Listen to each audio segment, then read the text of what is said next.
at patuloy nagpupuri sa iyong makapangyarihang pangalan. At naririto kami lahat, Panginoong Diyos, upang makinig at tumanggap ng mga salitang iyahayag mo sa aming kalagitnaan.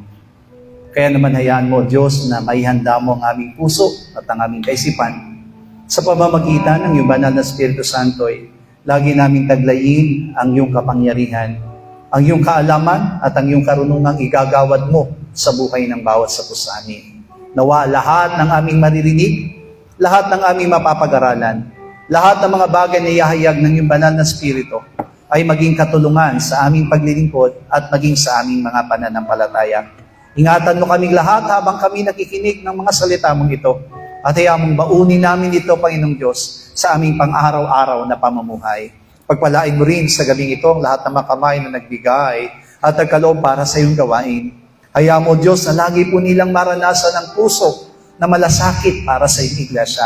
At ikaw rin na magmalasakit sa kanila sa pamamagitan ng pagbubuhos mo sa kanila ng lahat ng biyaya at pagpapalang inilaan mong mga pangako mula sa iyong mga salita.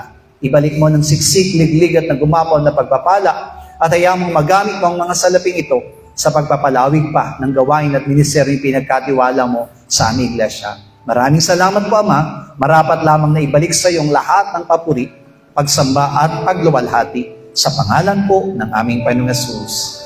Amen. Palakpakan po natin ang ating Diyos sa buhay. Revelation chapter 6. Pahayag. Revelation chapter 6, verse 9 to 11.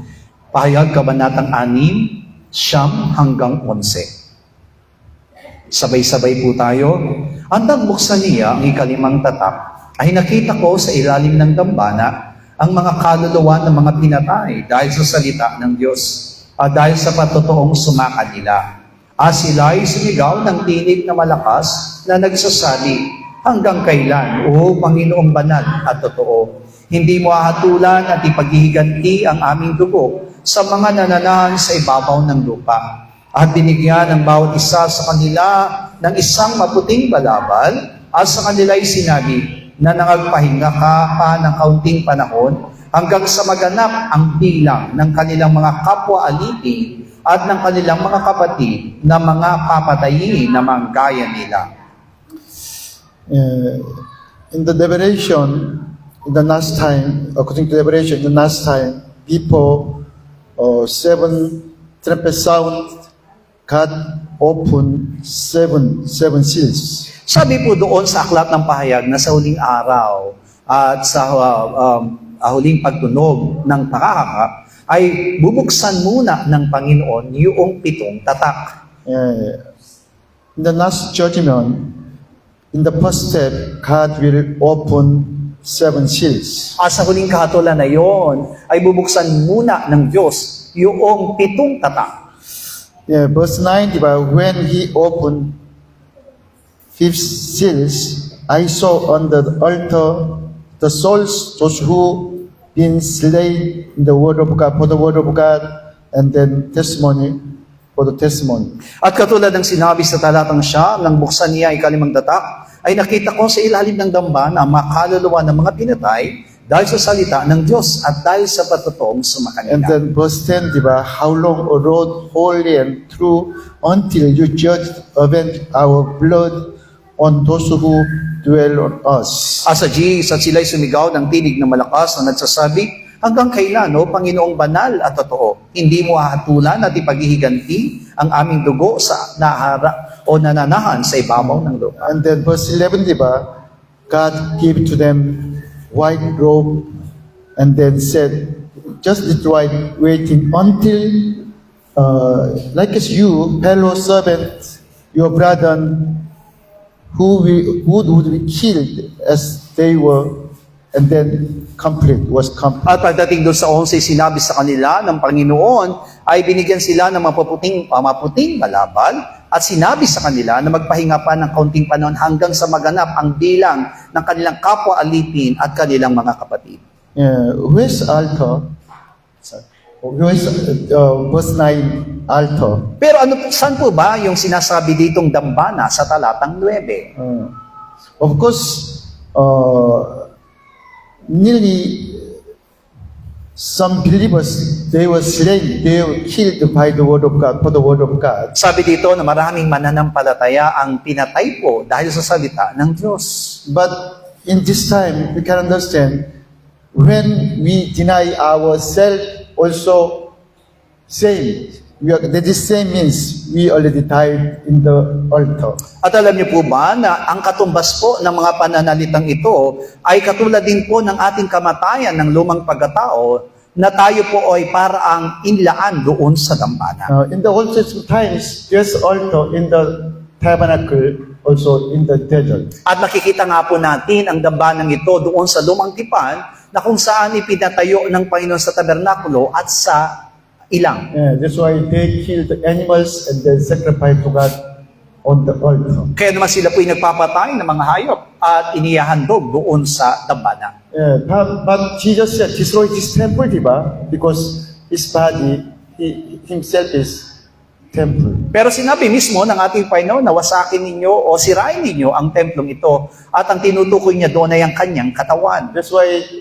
this time we don't need sacrifice to God in the altar in Jerusalem. Yan ang dahilan kung bakit hindi na tayo nangangailangan pang magandog doon sa dambana sa Jerusalem. Jesus died on the cross because the cross is the altar.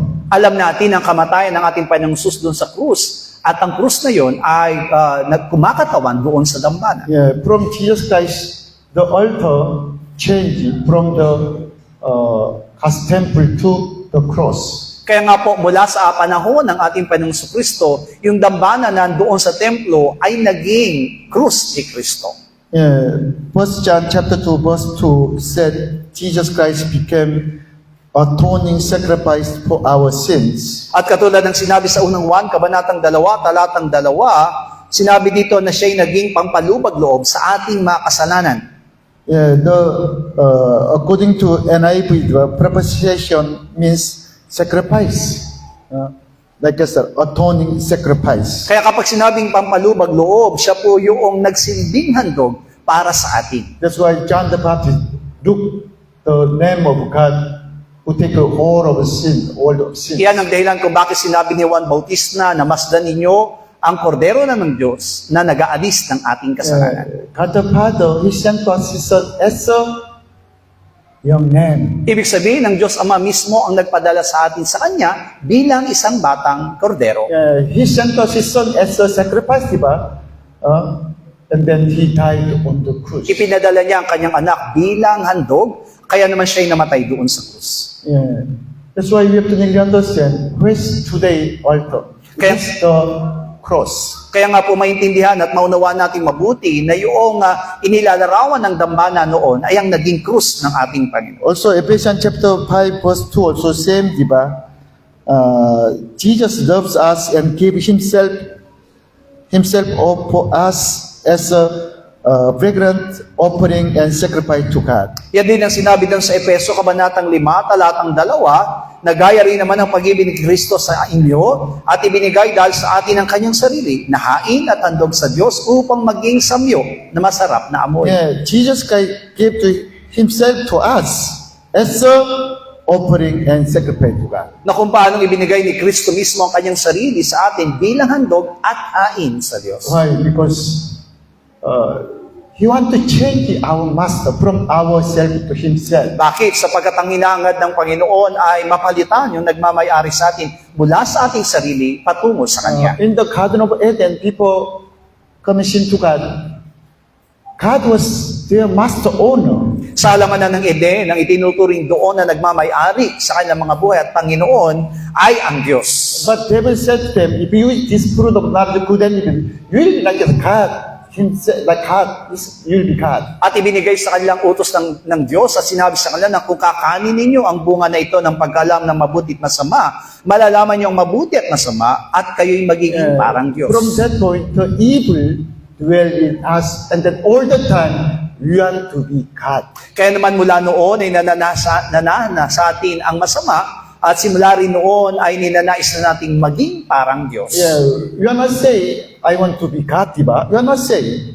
Hindi naman natin sinasabing gusto nating maging Diyos. But problem is that we don't like change our master. Still, you want myself to my master only. Pero ang nagiging problema, hindi po tayo naglalayong mapalitan yung nagmamay-ari sa atin. Ang hinahangad pa rin natin ay tayo mismo ang maging Panginoon ng ating In sarili. the world, unbelievers, they have no mind about God.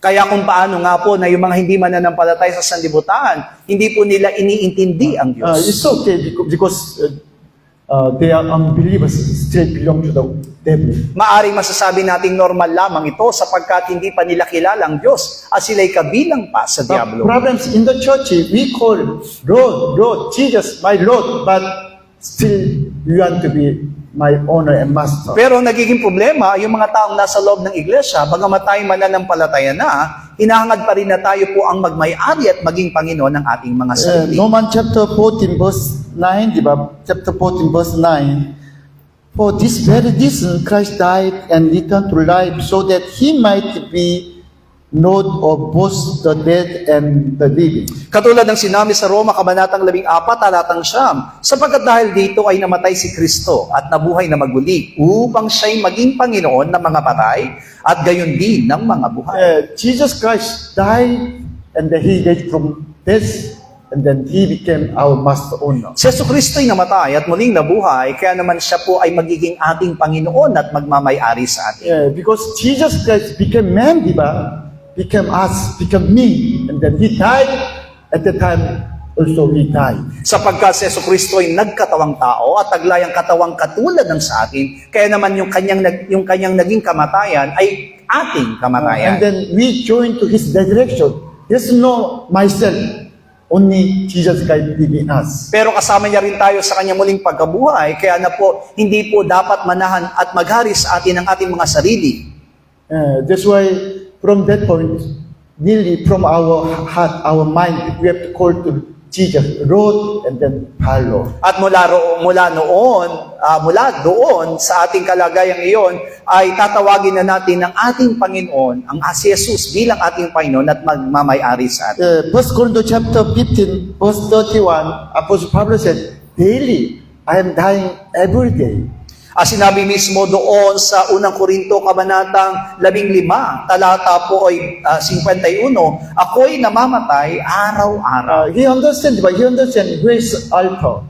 The cross is altar. Kaya nga po, maintindihan na natin mabuti ngayon na yung binabanggit na dambana ay ang krus ng ating Panginoon. That's why now he said, through his whole letters, he said, there's no other gospel, only one gospel of the cross. Kaya nga po sinasabi ni Apostol Pablo na walang ibang mabuting balita o ebanghelyo, kundi ang ebanghelyo ng krus ni And then he Kristo. said, I want to boast only the cross. At ang tanging ipagmamalaki ko lamang ay ang krus. And then he said, I want to preach the gospel only the cross.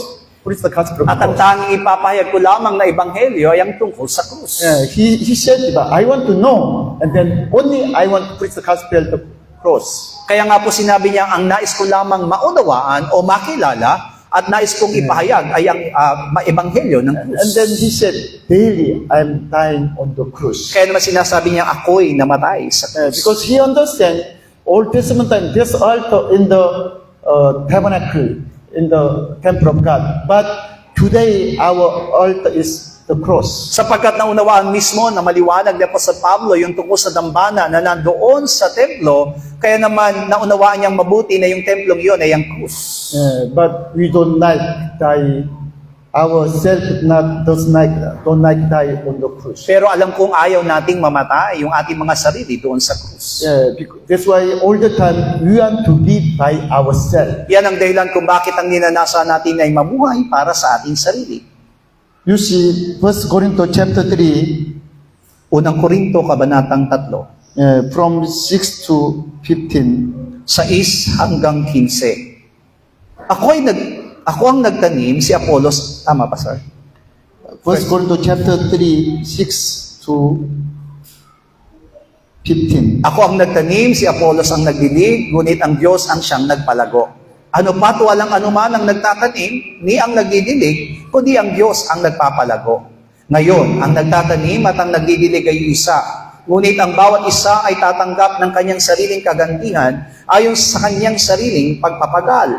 Sapagkat tayo ay may mga kamanggagawa ng Diyos, kayo ang bukid ng Diyos at ang gusali ng Diyos. Ayon sa biyaya ng Diyos na ibinigay sa akin, na tulad ng matalinong tagapagtayo, ay inilagay ko ang pinagsasaligan at iba ang nagtatayo sa ibabaw nito. Ngunit ingatan ng bawat tao kung paano ang pagtatayo niya sa ibabaw nito. Sapagkat sino man na hindi nakapaglalagay ng ibang pinagsasaligan, kundi ang lalalagay na, at ito'y si Kristo Jesus. Datapwat, kung ang sino may magtatayo sa ibabaw ng pinagsasaligan o ng ginto, pilak, mga mahalagang bato, kahoy, tuyong dayami, ang magawa ng bawat isa ay mahayag, sapagkat ang araw ang magsasaysay. Sapagkat sa pamamagitan ng apoy, inihahayag, at ang apoy rin ang susubok sa gawa ng bawat isa kung ano yon. Kung ano ang gawa ng sino man ay manatili na kanyang itinayo sa ibabaw niyaon, siya'y tatanggap ng kagantihan. Kung ang gawa ng sino man ay masunod, ay malulugi siya, ngunit siya na kanyang sarili maliligtas, gayon may tulad sa pamamagitan ng apoy.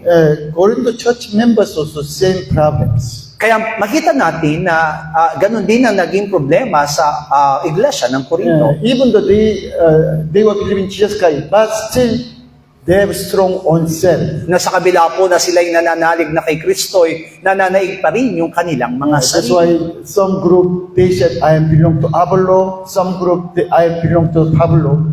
Kaya naman ang ilan sa kanila ay nagsasabing ako'y para kay Pablo, ang sinasabi naman na ako'y para kay Yeah, Apollos. that's why Apostle Pablo said, diba, I plant but Apollo water, but God gave the increase.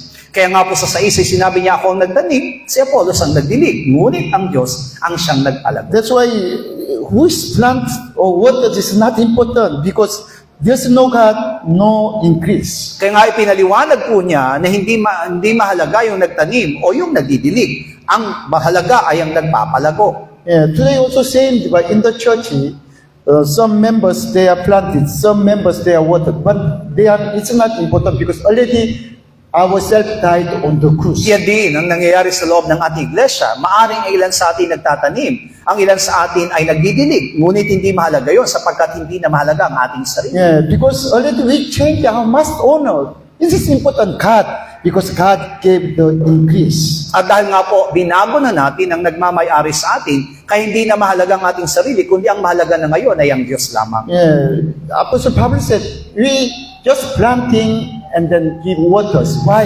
Waters only the waters, diba? Kaya nga po magiging maliwanag dito na sinabi na po sa Pablo, maaring tayo lang ay gagamitin sa pagdidilig at maaring tayo gagamitin sa pagtatanim sapagkat tayo kamanggagawa lamang. Yeah, but problem is verse 9, diba? Verse 9, because we are misunderstand, because you are God's fellow workers, and then you are God's field, and then you are God's buildings. Pero dito, ang problema ay ang versikulo 9, sapagkat sabi niya, sapagkat tayo'y mga kamanggagawa ng Diyos, kayo ang bukid ng Diyos, ang gusali ng Diyos. That's why many Christians said, oh, I am very important person to God because I am fellow workers to God. Kaya nga po sa ibang mga mananampalataya, ibinibilang nila ang kanilang sariling napakahalaga sapagkat ako'y manggagawa ng Diyos. No, we are not important because God asking to just you die, and then Jesus Christ after stay dwelling in you, and then he want to reveal himself. Pero mahalaga po na maunawaan natin na hindi na naman tayo ang tunay na mahalaga, kundi dahil sa ating pananampalataya na nanahan sa atin si Kristo at ang nais niya'y mahayag ang kanyang sarili. When ourselves died on the cross, from that point, we can be fellow workers with Jesus. Kaya nga po, kung ang ating mga sarili mamamatay na kasama ni Kristo sa krus, doon pa lamang tayo pwedeng maging kamanggagawa ni Kristo. Yeah, we will be His field, and then after hearing His message as a seed of God, there's fruits. Kaya nga po may tuturing tayo na bukid ng Diyos at kapag narinig na natin yung mismong salita, yung bininang Panginoon, tayo po ay mamumunga. Yeah, and the Apostle Pablo said, this foundation, He's Jesus Christ. At binanggit din po sa talang 11 na yung tinatawag na saligan at ito ay si Kristo. It is important, di ba? Foundation, Jesus Christ. Kaya ang mahalaga po yung tinatawag na saligan at yun ay si Yesu But Kristo. verse 12 said, now if anyone builds us on this foundation with gold, silver, precious stone, wood, hay, straw, verse 12, Sinabi sa 12, datapat kung sino may magtatayo sa ibabaw ng pinagsasaligan na ito ng ginto, pilak at mahalagang bato, kahoy, tuyong dayami. and then finally, in the last day, God will, it will be revealed by fire. God or test will by the fire. At sa kaululi ay susubukin ang lahat ng mga itinayong ito sa pamamagitan ng apoy. And then if anyone's works which is had built on its endurance, he'll receive the reward. At ang sino mang nagtayo at ito'y manatili, siya'y tatanggap ng kagantihan. But if anyone's works is burnt, there's no divorce, only they'll be saved from the fire. At kung ang gawa ng sino man ay masunog, siya'y ay malulugi siya, ngunit siya ay maliligtas. Gayon may tulad sa pamamagitan ng apoy. No more divorce because they have no dress, because they serve to God by own self. Walang kagantihan sapagkat wala pong natirang kasuotan sa kanila, sapagkat ang kanilang paglilingkod ay ginawa nila ayon sa kanilang sarili. Foundation is Jesus Christ. Kaya dito ang saligan ay si Yesu Kristo. Who is gold and silver? Of course, Jesus Christ. At sino po ba yung tinatawag na ginto at pilak? Iyan ay si Yesu Kristo. The precious stone, also Jesus Christ. At yung mahalagang bato'y kumakatawan din kay Kristo. We have to build God's temple on the foundation of Jesus Christ. Kailangan nating maitayo yung mismong templo na yon sa pamagitan ng isang pundasyon at iyon ay si Yesu Kristo. But people build God as God's first, you must die on the cross. Pero para magawa natin ang bagay nito, ay kailangan mamatay muna ang ating sarili doon sa krus. Because if you are not died on the cross, you want to build by yourself. Sapagkat kung hindi tayo mamamatay yung ating sarili doon sa krus, makapagtatayo nga tayo, ngunit ito'y ayon sa ating sarili. Today, many Christians, diba, they want to build by self. Kaya nga po, magiging maliwanag dito sa atin na katulad ng mga nauna, sila'y nagtayo sa pamagitan ng kanilang sarili. Who is our own self? Wood, hay, straw. At sino po yung tinatawag na ating sarili? Ito po yung mga tuyong dayami. It is ourself, our old man, ourself. Iyan po yung ating sarili, yung ating lumang pagkatao. Only Jesus Christ is gold and silver, precious stones. Sapagkat si Yesu Kristo ay may tuturing nating ginto at pilak at mahalagang That's bato. why Apostle Pablo said, you must build on the Jesus Christ as a foundation. Kaya naman sinasabi ni Apostol Pablo rito na kailangan tayong maitayo sa pamagitan ng pinagsasaligan at yun ay si And Yesu then Kristo. don't try to build by yourself. Let the Jesus Christ work, reveal Himself from yourself, and then Jesus Christ will build. Kaya naman po wag nating hayaan na tayo makapagtayo sa pamagitan ng ating mga sarili, kundi hayaan natin na mahayag si Kristo sa ating mga itinatayo. Because in the last day, God will test all the building by the fire. Sapagkat sa huling araw ay susubukin ng Panginoon ang lahat ng mga itinayo sa pamamagitan ng apoy. But at that time, your works is burned because you build by wood, hay, straw by yourself, and then there's no more rewards. Kaya kung ang magawa natin ay masusunog, dahil ito'y yari lamang sa tuyong dayami o ating lumang pagkatao, wala po tayong kagantihan. Sometimes we can hearing about news, the fire, di ba? Fire in hotel, some place. Di po ba minsan sa mga balita ay nakakarinig tayo ng mga sunog, halimbawa ay sa mga hotel o mga gusali? Like I said, people in Korea, there's fire in the public shower place, the clean body, the rooms. Kung paano nga po sa Korea ay nagkaroon ng isang malaking sunog sa isang pampublikong paliguan. You know what happened? After fire, they came out without dress, only just. At dahil nga po ito'y paliguan, nang magkaroon ng sunog doon sa pampublikong paliguan, last sila nagsilabas ng walang suot na damit. How about when they escape from the hotel after fire?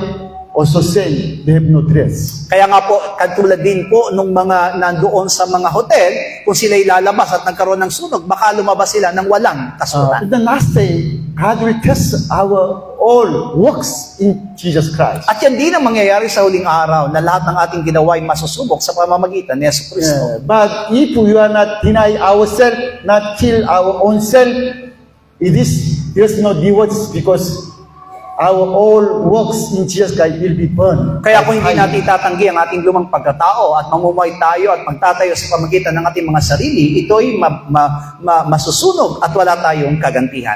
Because our old man connect to our physical parts. Sapagkat yung ating lumang pagkatao ay laging nakaugnay sa ating katawan. That's why 1 Peter chapter 1, diba? 1 Peter chapter 1, 23, having been born again, not of corruptible seed, but incorruptible through the word of God, which lives and abides forever. Kaya naman sinabi sa unang Pedro, kabanatang 1, talatang 23, yamang ipinanganak kayong muli, hindi sa bining nasisira, kundi sa walang kasiraan, sa pamamagitan ng salita ng Diyos na nabubuhay at namamalagi. And the verse 24, diba? All flesh is the grass.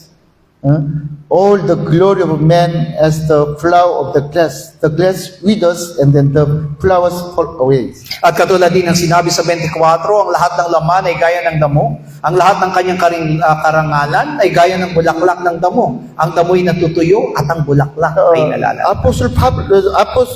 Peter said also, diba? If you try to build by your grass, by your fleshy, it is same grass, there's no rewards. At katulad din ng pangunawa ni Apostol Pablo, ito rin ang pangunawa ni Apostol Pedro, na kung kayo ay magtatayo sa pamamagitan ng inyong sarili, sabi niyo katulad ng damo, ito'y matutuyo at mawawala lamang. The grass withers and then the flowers of the grass falls away. Kung paanong sinabi niya ang damo'y natutuyo at ang bulaklak ay nalalanta. But the word of Lord endures forever. Only just word of God. Samantalang sinabi sa 25, ang salita ng Panginoon ay mamamalagi magpakailanman. The word of God, Jesus is one, diba? Same, the word of God is Jesus. At alam natin ang salita ng Diyos at sa Yesu Kristo ay iisa. That's why we have to build on the founder of Jesus Christ. Also, build by through the Jesus Christ. Kaya naman sinasabi ng Apostol Pablo na kailangan tayong maitayo sa pamagitan ng pundasyon na sa Yesu Kristo. After Noah's flood, in the Babylon, all the people, they together start building Babel Tower. Pagkatapos po ng baha ni Noe, ay nagtayo ang mga tao ng tinatawag na Tore ni Babel. Yeah, because Genesis chapter 6, diba? All the men became flesh and then God killed all the men except Noah's family. Sapagat mula doon sa Genesis kabanatang 6, lahat ng mga tao, maliban lamang sa pamilya ni Noe, ay naging makalaman. But with Nimrod, diba? With Nimrod, they start building Babel Tower. Pero sa pamagitan ng pamumuno ni Nimrod, sila po'y nagtayo ng Tore ng Babel. Yeah, like I said, Genesis chapter 11, diba? From 1 to 4, Genesis chapter 11, from 1 to 4, okay, sabay-sabay tayo. Genesis 11, 1 hanggang 4. At ang buong lupa ay isa ang wika at isa ang salita. At nangyari na sa kanilang paglalakbay sa silanganan, ay nakasumpong sila ng isang kapatagan sa lupain ng Sinar. At sila'y nanahan doon. Ang nangag-uusapang, hali kayo, tayo gumawa ng mga laryo, at ating lutuin mabuti, at inari nilang bato ang laryo, at ang beton ay naring argamasa. At nagsipagsabi, hali kayo, magtayo tayo ng isang bayan natin, ng isang moob, na ang taluktok niyaon ay aabot hanggang sa langit. At magtaglay tayo ng isang ngalan, baka tayo'y mangalat sa ibabaw ng buong lupa. After Noah's family, they together gathered in the Babylon, diba? Because they have one language and one speech. Kaya nga po pagkatapos po ng tinatawag na baha ni Noe, maliban doon sa pamilya ni Noe, lahat ng mga tao ay nagkaisa at magtatayo ng Babel sapagkat lahat sila ay iisang lingwahe. And then they afraid of the flood. That's why they want to save myself through the tower. At dahil nga po katatapas lamang ng baha, ang dahilan kung bakit sila ay magtatayo ng isang tore ay dahil sa takot nila doon sa That's why baha. firstly, but they said to one another, come, let us make brick and bake them, and then instead of the stone, they with brick and asphalt, they build a tower. Sinabi nila doon sa tres, hali kayo, tayo gumawa ng mga laryo at ating lutuing mabuti at inari nilang bato ang laryo at ang beton ay inaring argamasa. There's life in the soil. Alam natin na may buhay doon sa lupa. Yeah, that's why God created our body from the dust. Kaya naman tayo nalikha ng Diyos mula doon sa alabok. Now, all the animals and even the man in the world, we can live because of the ground, the soils. At lahat nga po ng tao, maging mga hayop, ay pwedeng mabuhay dahil doon sa buhay na nandoon sa lupa. Yeah, because from the soil, we can get fruit, and then all the fruit from the ground. At mula doon sa lupa na yon ay maaring mamunga at managana ang mga halaman. Yeah, there's life in the ground. Kaya nga po masasabi natin may buhay mula doon sa lupa. But they make bricks and bake. You know, you understand? Like a hollow block, not but by the soil, they make bricks and then bake. Pero dito makita natin sa 11 ay nagkaisa po silang gumawa ng tinatawag na mga bato sa pamamagitan po ng niluto po ng mga putik. Yeah, when they make bricks and then bake, there's no life. Kaya nga po nang niluto po nila yung lupa na at gabing isang solidong bato ay nawala na yung buhay. Yeah, we cannot plant in the brick and then cannot bear fruits. Kaya hindi na ito pwedeng gamitin po sa pagtatanim ng mga halaman sapagkat hindi na ito mamumunga. And now, God explained to us spiritual situation of the Babel people. Siguro nga po ang hinahayag ng ating Panginoon dito ay nilalarawan niya yung kalagayan ng mga tao sa Babel. What is God's will? Spread the whole in the world and then multiply, increase and multiply. Sapagat ang kalooban ng Diyos, sila'y mangalat sa buong lupain, sa sandibutan, at magpakarami. But they don't like this separate. Just they want to make big one nation, stay one place. Pero ayaw po nilang magiwahiwalay at sila'y gumagawa ng isang malaking bayan. Yeah, because they don't like to accept God as their master. Sapagkat ayaw po nila na maging Panginoon ang Diyos.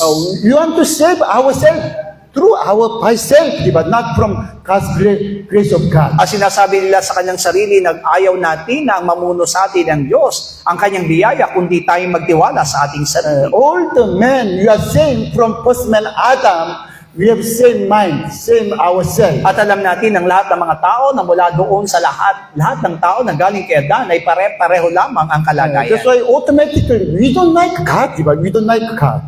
Kaya naman, isang normal na kalalagay ng tao ay ayaw sa Diyos. Of course, you want to be saved, but there's no more. Only just, God, please save me and bless me. Maaring ninanais naman natin na tayo po ay maligtas at pagpalain tayo ng ating And then Panginoon. they said, I don't like to die because myself is very important, precious. Pero ayaw nating mamatay sapagkat napakahalaga para sa atin ang ating sarili. Yeah, this Bible people also same, diba? We don't like God. We don't like to accept you as our master because we are many. We can build this high tower. At ito rin ang nararanasan ng mga tao sa Babel na hindi natin kinakailangan ang Diyos sapagkat pwede tayong magtayo ng ating tore dahil marami tayo. That's why come, let us build ourselves a city, tower, also top of in the heaven, even on heaven, and then let us make our name for ourselves. Kaya naman sinabi nila sa 4, hali kayo, magtayo tayo ng isang bayan natin at isang muog na taluktok niyaon ay aabot hanggang sa langit. They want to build only for themselves, not God. Kaya nga pong itinatayo nila ay para sa kanilang sarili at hindi para sa There's Diyos. no Jesus Christ, but there's no fountain of Jesus Christ. Ibig sabihin, wala po doon yung pundasyon ni Yesu Kristo. Only they want to make their names higher. High At ang name. tanging hangarin po nila ay maitanyag yung kanilang sariling pangalan. And then it's the same, but that's the Satan's character. They want to tower. They make tower top, whose top is in the heaven, until the At heaven. tinaglay po nila yung katangian at pagnanasa ni Satanas na kung saan sinabi nila na ang taluktok ay aabot hanggang sa langit. Yeah, you know, now it is problem because human nobody but like as man already there's meron nobody. Ang nagiging problema ngayon sa ating kasalukuyang henerasyon ay meron na silang nililikha ng mga robot na parang tao. Of course, already there's robot in the restaurant like serving, cook and serving. At sa iba nga pong restaurant ay meron na pong mga nagsisilbing mga robot ngayon. Even though in the factory there's robot and then making car, diba?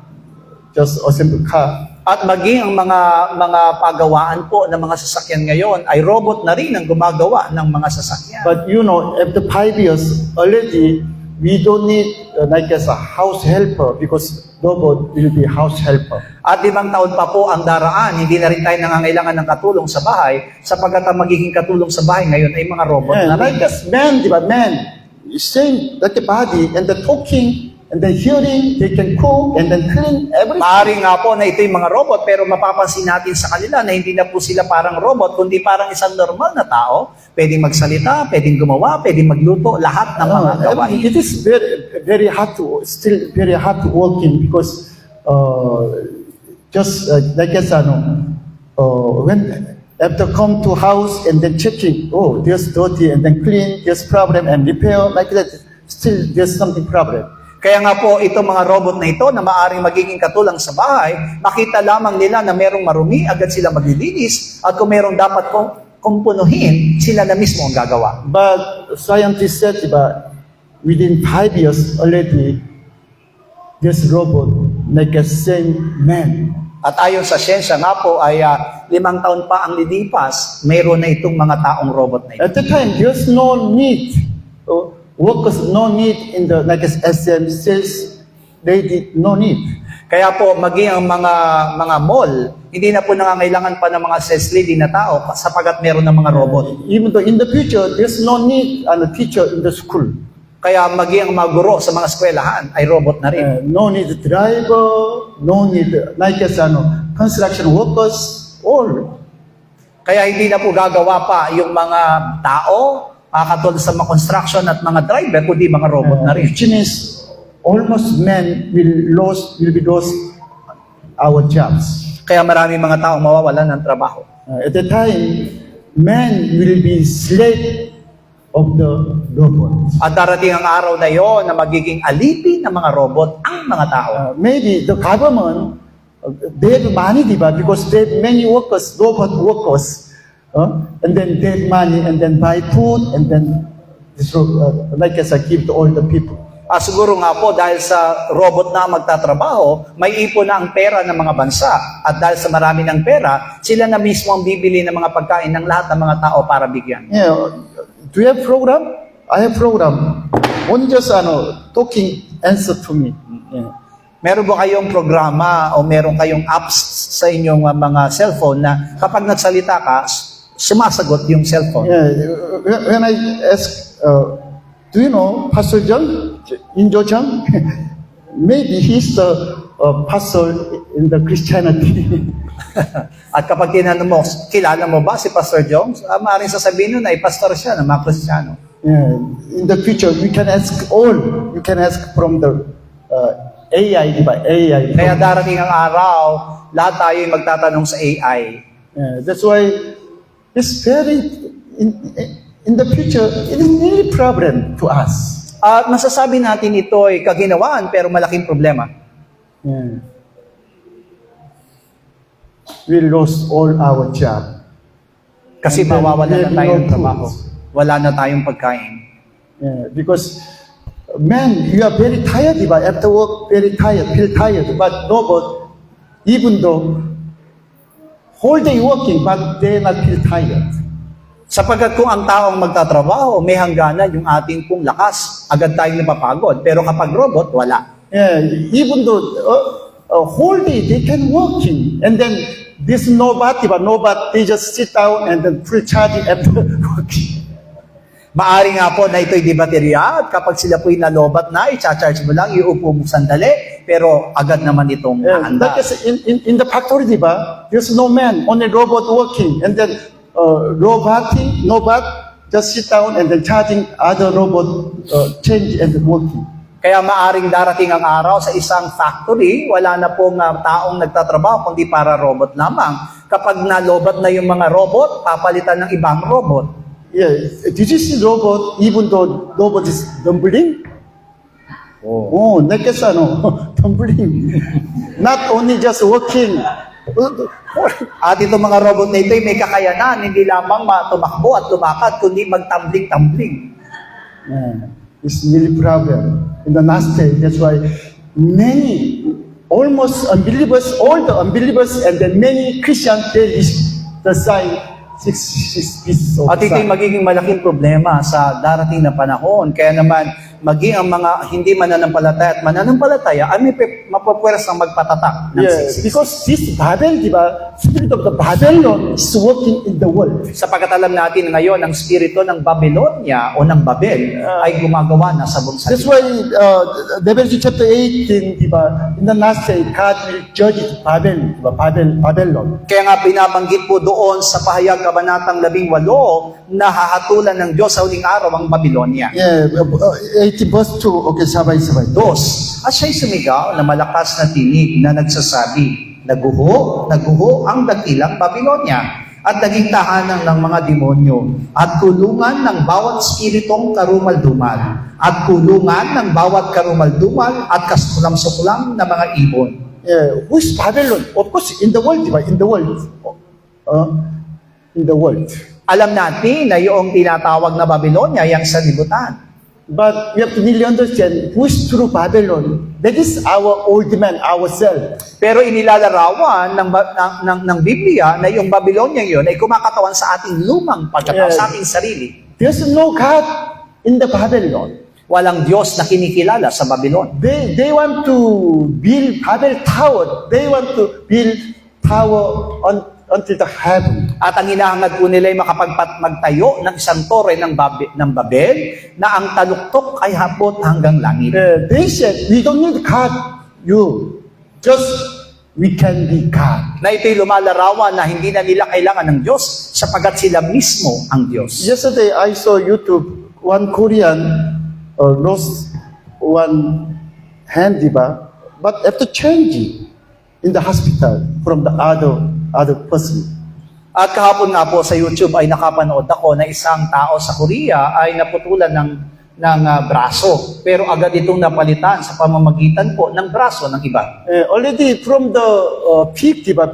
From the pig, some get part, organ, and change it, put to in the man's body. Kaya nga, pig, Pastor? From pig. Oh, mula sa baboy, sa mga sangkap ng katawan, ng organ ng baboy, kapag may problema na yung tao, doon sila kukuha at ilalagay sa tao. Like as heart, and then some part of the body change from pig to man. Kaya nga po yung mga parte na maaaring may problema sa tao, katulad ng puso o anumang mga parte sa loob ng katawan, mula sa katawan ng baboy, ay doon kukunin yung... And the scientists, they want to change it. Man's head change. At di ba, nagkaroon nga po na nakwento sa atin na may sensya na po ngayon na kapag ang isang tao ay namatay, pwedeng palitan yung kanyang ulo. It is man's dream, diba? In the world, man's dream, not die, live forever. Ibig sabihin, ito po yung pangarap ng mga tao, hindi makaranas ng kamatayan, kundi mabuhay na walang hanggan. When our somebody become old, sick, change, and then live forever. At kung halimbawa nga po ng isang tao, may mga bahagi ng kanyang katawan na tumatanda na, papalitan ito upang siya'y mamuhay ng matagal. If like as make other man copy, diba? Copy, and then change body.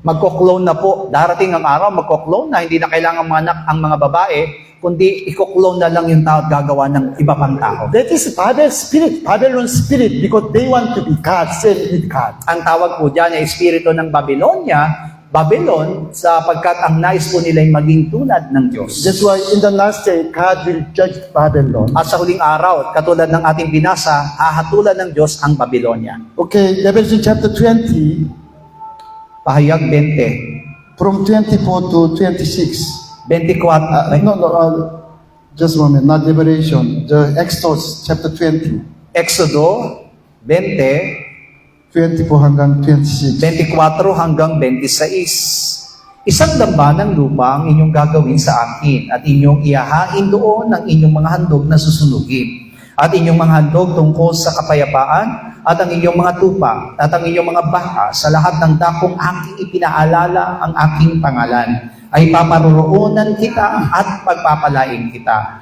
At kung igagawa mo ako ng isang damba ng bato, ay huwag mong itatayong may tapyas, sapagkat kung iyong gamitin ang iyong patalim doon, ay iyong nilalapastangan yaon. Di huwag kang sasampa sa aking dambana sa pamamagitan ng mga baitang, upang ang iyong kahubaran ay huwag malitaw sa ibabaw niyaon.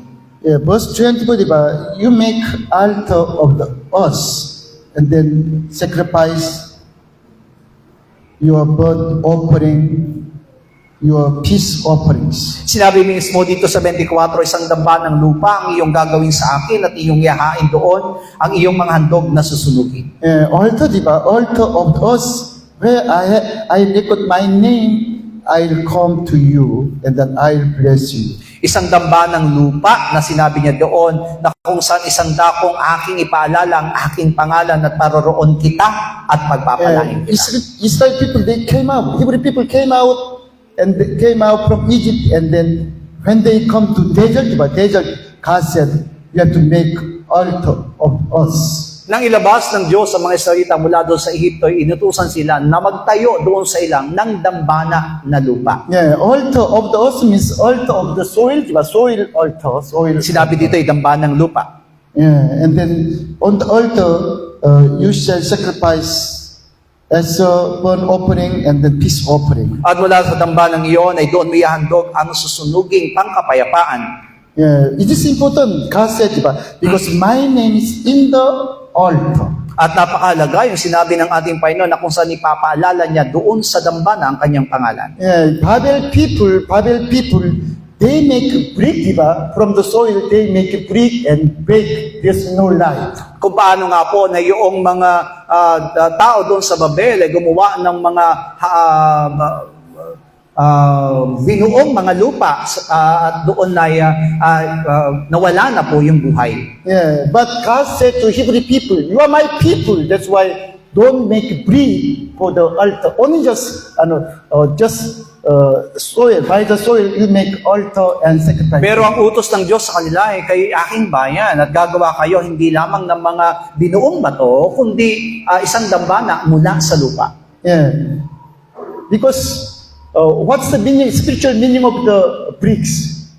That is our own self, old man. Sapagkat yung mga batong binuo na yon ay kumakatawan sa ating sarili, sa ating lumang Yeah, pagkatao. there's no God, there's no light. Na wala pong Diyos, walang buhay. Yeah, you see, di ba, after make brick and then like it's on a bake by the fire, there's no light. Kaya po yung mga binuo na yon na putik, kapag ito'y nabuo na parang bato, wala na itong magiging buhay. It's Kapag very naituto. strong, di ba? Very hard. You cannot plant anything. Matigas There's no light. matigas na ito at hindi na pwedeng tumubo ang anumang halaman. It's the same, di ba? When we have strong our own self, our mind is very hardened. You cannot accept word of God. Yan din, na kapag yung sa ating buhay, ang namamayani ang ating sarili, yung ating lumang pagkatao, wala itong buhay at wala itong magiging pagkilala sa Diyos. Tonight, we have to really understand what is altar, di ba? How to make altar. Kaya nga sa gabing ito, ang nais na ipaalala sa atin at ipaunawa sa atin ay paano gagawa ng dambana. Old Testament time, Hebrew people, they make altar by the soil and by the stone. But we have to really understand true meaning. Pero kung paano nga po yung mga salumang tipan, ang mga salita ay inutusan, kung paano gumawa ng dambana mula sa lupa at mula sa bato. Kailangan alam natin kung anong ibig sabihin. Yeah, you know, in the Babylon, there's also altar, but they made altar by the bricks.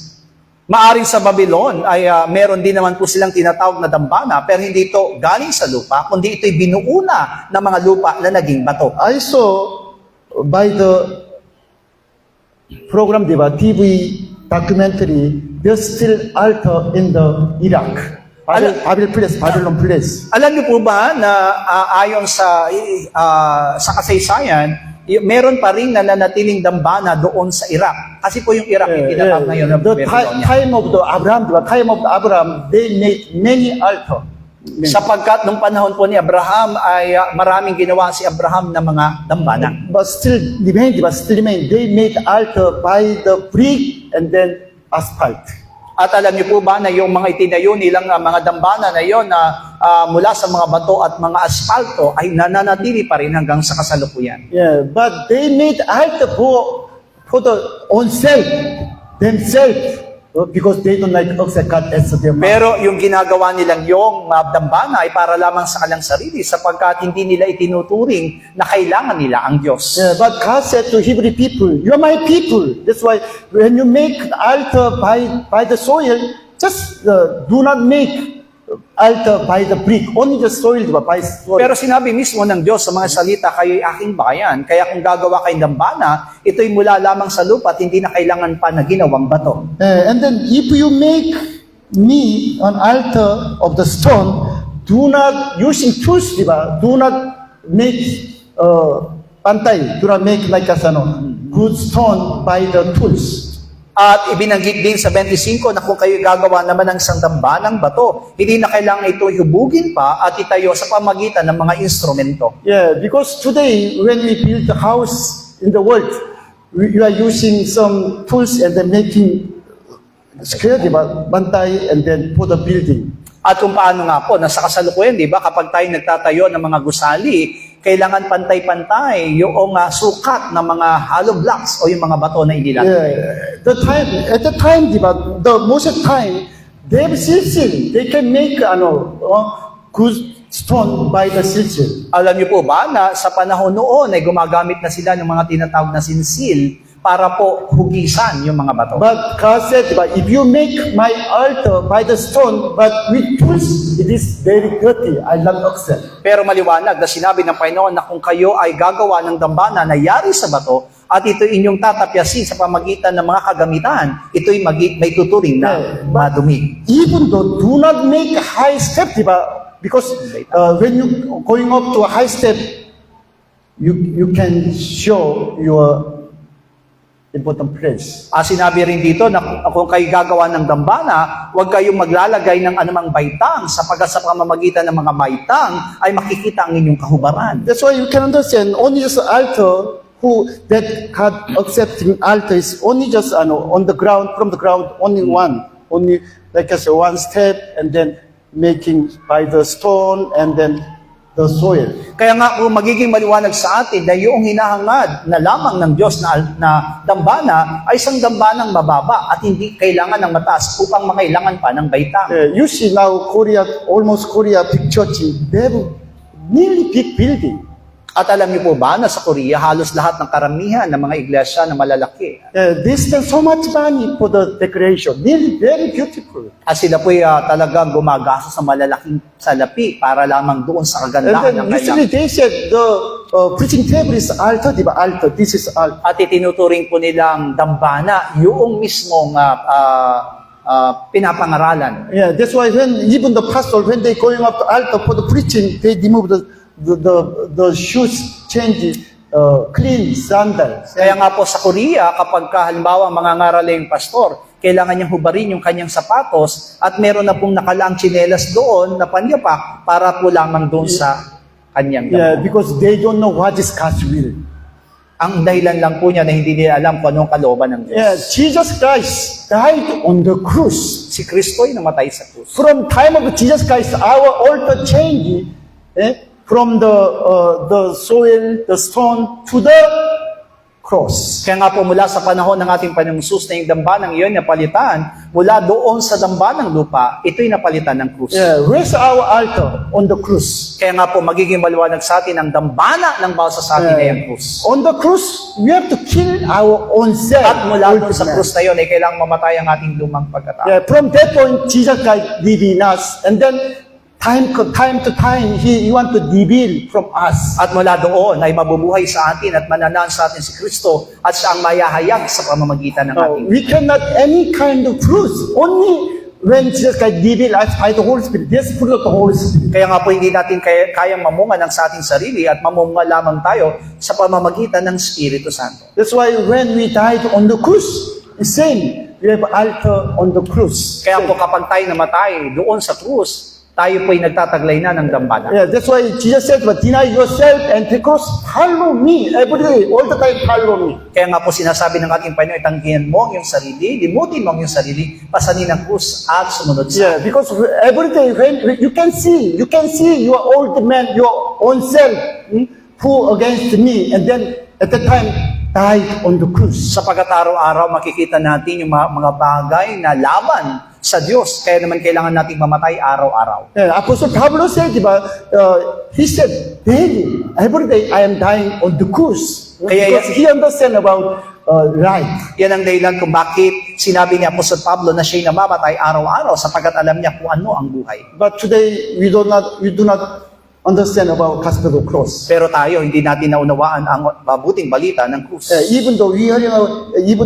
about the gospel of cross, but we don't like to die on the cross. Maaring naririnig natin ang tungkol sa ebanghelyo ng krus, pero ayaw nating mamatay sa krus. But if they sacrifice to God by own self, is saying they sacrifice to God by the altar of the brick and then stone after using tools. Kaya naman kung tayo po ay maghahay ng ating mga buhay sa pamagitan lamang ng ating mga sarili, ito'y katulad na rin ng pagtatayo ng mga dambana na galing sa mga binuong bato. Which means they want to build by what? Hay, grass, and straw. Ibig sabihin, ang tinatayo nila ay yari lamang sa mga dayami o sa kahoy. Jesus Christ only precious stone and his gold and silver. Si Kristo lamang ang may tuturing na ginto, pilak at mahalagang bato. Foundations only Jesus Christ. As Yesu Kristo lamang ang tunay na And mahalagang then we have to pundasyon. build by only Jesus. At kailangan tayo maitayo sa pamamagitan ni Kristo. Because in the last day, God will test all the works in Jesus Sapagkat sa Christ. huling araw ay susubukin ng Panginoon ang lahat ng ating ginawa. If we works by our own self, there's no rewards. It will be burned by the fire. Kaya naman kung ang ginawa natin ay ayaw lamang sa ating mga sarili, ito'y masusunod lamang ng apo. That's why we have to build by the Jesus Christ, precious stone and gold and silver. Kaya naman tayo dapat maitayo sa pamamagitan ng mahalagang bato, ginto at pilak o ni Kristo. That's why every day we have to take cross and follow Jesus after deny our own self. Kaya naman kailangan araw-araw na tayo ay magpasa ng krus at mamatay kasama ni Kristo. Let's shout this and oh my soul overcome all together. Let's pray. Oh my soul, overcome. At tayo po'y mananalangin. Oh my soul, overcome. Oh my soul, overcome. Oh my soul, overcome. Ama namin Diyos, dahil kami, Panginoong God, kinuha mo kami magtayo ang Diyos sa lawana sa yari po sa pamamagitan ni Kristo na mahalagang bato, ginto at tila, Panginoon. Kaya mo ang sa pamamagitan ng aming mga sarili, hindi sa pamamagitan ng aming mga kakayanan. Kundi maitayo namin ang lahat, Panginoong Diyos, ayon sa iyong katwiran at ayon sa iyong dakilang kalooban. Kaya mo, Ama, na mamatay kami kasama ni Kristo doon sa krus, Ama, upang patuloy na maging karapat-dapat lahat ng mga itayo namin sa pamamagitan ng pundasyon ni Kristo. Tulungan mo kami, Panginoong Diyos, at huwag mo kaming pababayaan. Hayamang manatili ang naisin mo at kalooban para sa amin. At ikaw lamang, Panginoong Diyos, ang inahangad at inanasa namin sa aming mga buhay. Hayaan mo, Ama, ng lahat ng mga paglilingkod na ginagawa namin, ang lahat ng pananampalataya po namin ay manatili sa pamamagitan ng tunay, Panginoong God, na si Kristo, ang aming pong itinuturing na Panginoon at nagmamayari sa buhay po ng bawat sa amin. Kaya naman, huwag mo hayaan na manaig ang aming mga sarili. Huwag mo hayaang manaig ang mga bagay na patuloy, Panginoong Diyos, na wala ang aming Panginoon, kundi Ikaw lamang, Panginoong Diyos, ang makita sa amin. Ikaw ang magmanifesto sa amin. Ikaw ang makilala sa pamamagitan ng aming mga buhay.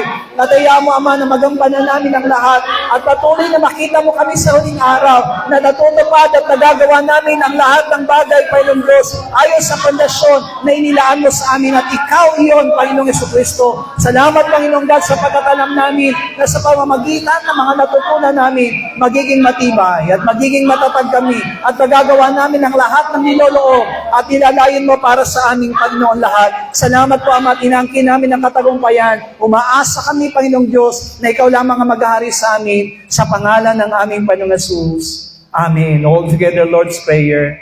Ama namin nasa langit, sambahin nawa ang pangalan mo.